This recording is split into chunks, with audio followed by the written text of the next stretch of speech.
ही त्या पाठोपाठ असल्याचं पाहायला मिळतंय।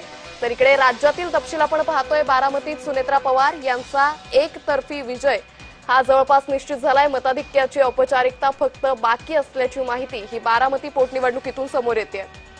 तर या संदर्भात अधिक तपशील घेऊयात आमचे प्रतिनिधी नवनाथ बोरकर यांच्याकडून। नवनाथ, सुनेत्रा पवारांचा विजय जवळपास निश्चित झाला, काय अधिक अपडेट?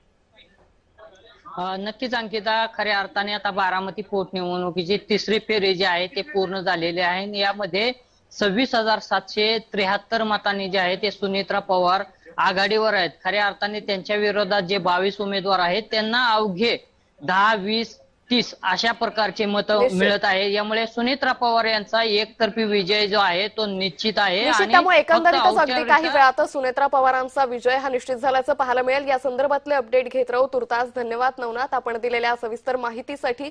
तर राज्यामधली ही स्थिती आपण पाहतोय। बारामतीत सुनेत्रा पवार यांचा एकतर्फी विजय हा निश्चित झालेला आहे। तिकडे राहुरीमधली ही अपडेट आपल्या समोर येतच राहील।